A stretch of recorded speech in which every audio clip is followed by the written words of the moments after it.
Hello friends, welcome back to Path nursing academy.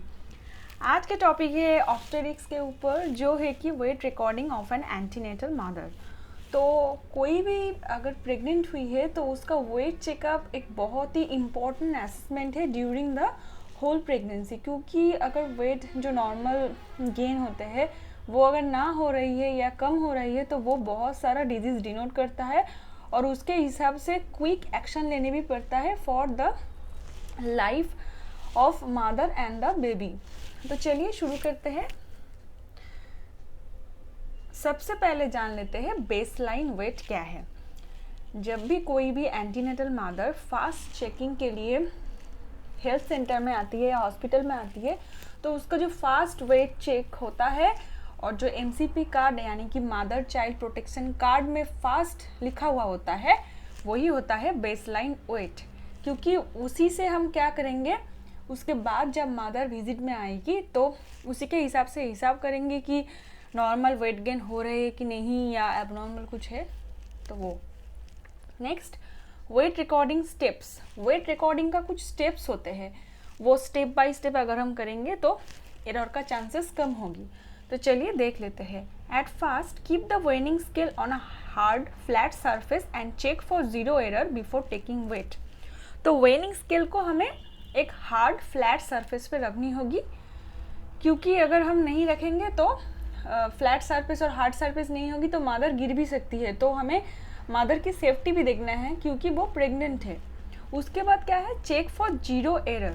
Zero error क्या है, wait जब भी कोई वेनिंग मशीन हम रखते हैं तो पहले क्या होगा, हमें सीधा खड़े होके नीचे की तरफ देखना होगा कि वेट मशीन का जो मतलब जो दाग है वो ज़ीरो में है कि नहीं। बिल्कुल ज़ीरो में होनी चाहिए। अगर ज़ीरो के लेफ़्ट और राइट साइड में है तो वहाँ पे एक व्हील है वेनिंग स्केल में, तो वो हमें घुमा के उसे वो ठीक करनी होगी। उसके बाद वो बिल्कुल 0 पॉइंट में आ जाता है वो दाग, तभी हम ज़ीरो एरर को क्या होगा उसे प्रिवेंट कर सकते हैं।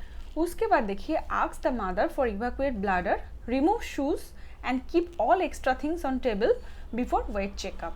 तो वेट चेकअप करने के पहले मदर को ब्लैडर को इवैक्यूएट करने के लिए बोले, उसके साथ क्या शू रिमूव करने के लिए बोले, एक्स्ट्रा थिंग्स जो भी है, हाथ में बैग है या वाटर बॉटल है वो सब कुछ रखने के लिए बोल दीजिए। उसके बाद tell the mother to stand straight on machine and looking ahead and holding her head upright. तो फिर उसके बाद बोलिए मदर को कि वेनिंग मशीन के ऊपर सीधा खड़े रहे, हेड एकदम स्ट्रेट होना चाहिए, क्योंकि वो क्या करते हैं झुक झुक के देखते हैं कि वेट कितना आई है। तभी क्या हो सकता है, वो गिर भी सकता है, वेट में एरर भी आ सकता है। तो उसे बोलिए वेनिंग मशीन के ऊपर सीधा खड़े रहने के लिए हेड स्ट्रेट होना चाहिए, अपराइट। उसके बाद वेट रिकॉर्डिंग स्टेप्स में और क्या है, record the scale from the top.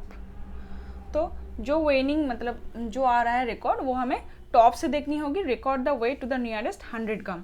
तो कहीं पे भी ऐसे होता है कि जो दाग है ना रिकॉर्ड चेकिंग का वो 55-56 के बीच में रह जाता है, या तो 100 ग्राम के नियर अबाउट जो भी वेट है वही हमें रिकॉर्ड करनी होगी। मतलब सोच लीजिए कि 56.98 आ रहा है तो हम उसे क्या कहेंगे 57, क्योंकि वो 100 के आसपास ही है, 100 ग्राम के, समझ रहे हैं ना।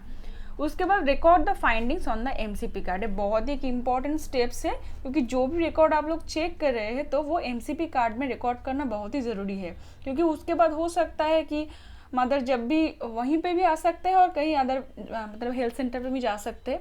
तो वेट चेकिंग अगर प्रॉपरली हो रही है तो उसके हिसाब से पहले ही बताया कि बहुत सारा डिजीज़ हम एसेस कर पाते हैं, तो वो MCP कार्ड में फाइंडिंग्स रिकॉर्ड करना बहुत ही ज़रूरी है। उसके बाद देखिए वेट के हिसाब से हमें क्या क्या असेसमेंट करनी होगी वेट चेक करने के बाद। तो कुछ नॉलेज ज़रूरी है हम लोगों को। तो वह क्या है, normal weight gain during pregnancy is between 10 to 12 kg।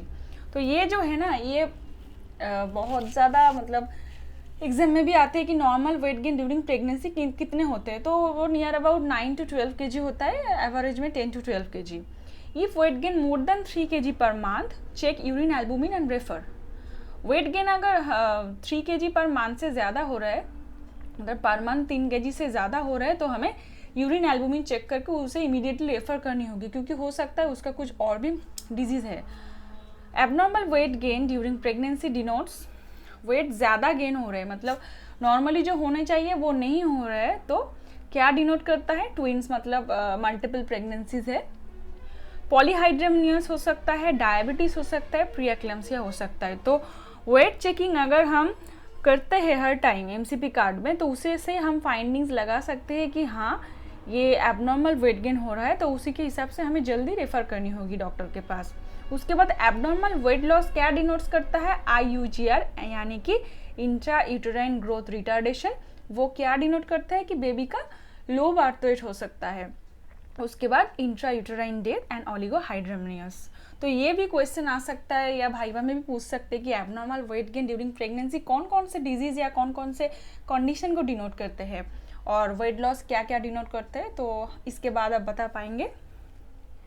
Next की पॉइंट्स क्या है? Pregnant women's weight must be recorded during each visit. उसके बाद at the first trimester of pregnant women gains around 2 kg every month. तो first trimester में क्या होता है? एवरी मंथ 2 kg करके वो वेट गेन करती है। उसके बाद readings must be entered on the MCP card. बार बार बता रही हूँ कि एमसीपी कार्ड में रीडिंग्स एंटर करना बहुत ही ज़रूरी है, वो भूलनी नहीं है। Check the weight and do refer as per need after assessment. तो वेट चेक कर रहे हैं आप, बार बार चेक कर रहे हैं जब भी वो विजिट में आ रही है। तो वेट चेक करने के बाद कोई भी अगर प्रॉब्लम आपको नज़र में आ रहे हैं तो रेफ़र कीजिए as per need. Thank you for watching the video. उसके बाद मैं लेके आऊँगी height checking of mother, and subscribe Path nursing academy and hit the like button.